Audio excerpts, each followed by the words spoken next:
pour parler de naissance spirituelle encore. C'est difficile de le faire sans nommer les mots que Maître Eckhart, un autre maître chrétien, disait. Il disait « Qu'est-ce que fait Dieu en ce moment ?» Alors, c'était le silence et après il répondait, il disait « Dieu est toujours et éternellement occupé à engendrer le Fils. Il est intéressé à engendrer en chaque être un être spirituel pour que chaque être puisse renaître dans une dimension spirituelle. » Alors voilà une définition d'une tâche divine très intéressante à laquelle on va essayer de travailler. Et pour mieux connaître nos choix, quelle sorte de papillon peut-on devenir? Il faut avant tout connaître la vraie nature de l'âme, qui on est véritablement, sans rajouter des sortes d'illusions matérielles et même des illusions pseudo-spirituelles. Et c'est la tâche de se connaître soi-même.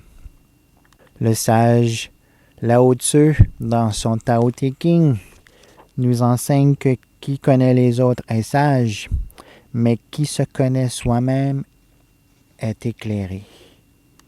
C'est la plus grande connaissance de pouvoir vraiment se connaître soi-même. Ça nous donne accès aux plus grandes richesses, aux plus grands trésors. Comme le disait la prophétie, ou qu'est-ce qui est écrit dans les portes de Delphes, l'ancien temple d'Athènes, qui disait « Connais-toi toi-même et l'univers et les dieux te seront disponibles. » Alors, ce « connais-toi toi-même » est devenu la devise du grand philosophe Socrate, qui allait voir tous et chacun en testant leur connaissance et en leur montrant que, ultimement, personne de ces gens-là ne se connaissait lui-même.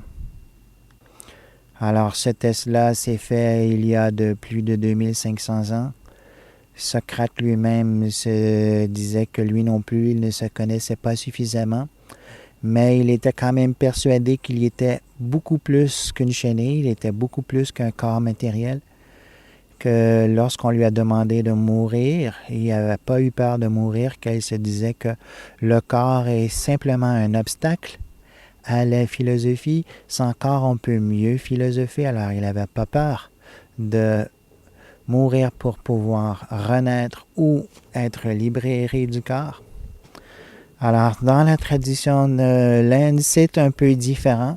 Le corps n'est pas un obstacle à la philosophie, c'est même le corps humain un des corps les plus importants qu'on puisse obtenir, parce que seulement par le corps humain, on peut avoir l'intelligence par laquelle on peut connaître l'âme telle que nous sommes. Alors, le corps n'est pas un obstacle à la philosophie, le corps humain est vraiment l'occasion la plus grande de pouvoir avoir cette connaissance-là une fois pour toutes.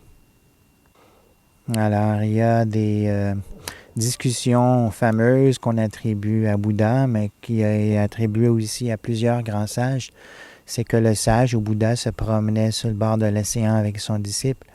Et tout à coup, le sage dit « Nous avons versé autant de larmes qu'il y a de gouttes d'eau dans cet océan. » Et le disciple dit « Mais quand ?» Il dit « J'ai versé quelques larmes, mais pas tant que ça. » Alors le sage dit « Mais vie après vie, on verse des larmes. Et le nombre de vies est tellement grand que si on met toutes ces vies-là une après l'autre et qu'on compte les larmes une après l'autre, ce nombre de larmes-là est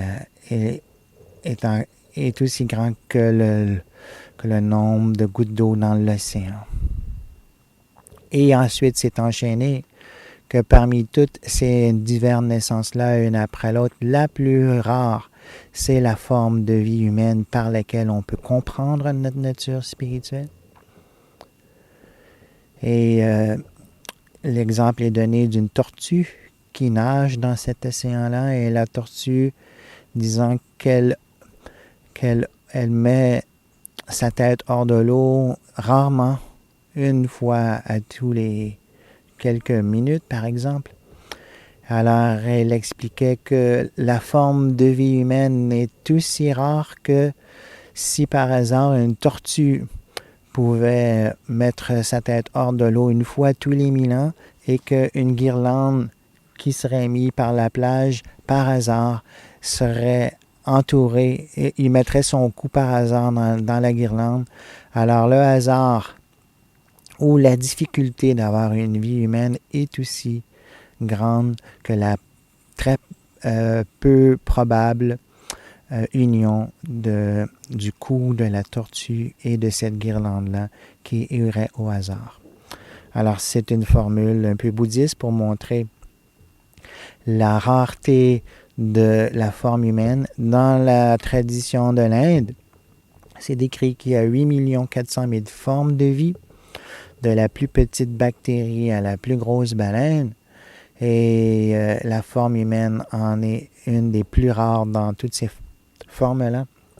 Et si on ne l'utilise pas pour essayer de naître à nouveau, de développer une conscience spirituelle, alors on perd encore la chance d'avoir cette forme de vie humaine-là. On retourne dans les formes de vie inférieures. Alors la forme de vie humaine est rare, mais encore plus rare est la personne qui a la connaissance véritable de l'âme, de qui nous sommes nous-mêmes. Alors, dans le temps de Socrate, il y avait plusieurs grands sages et personne ne pouvait vraiment répondre qui nous sommes.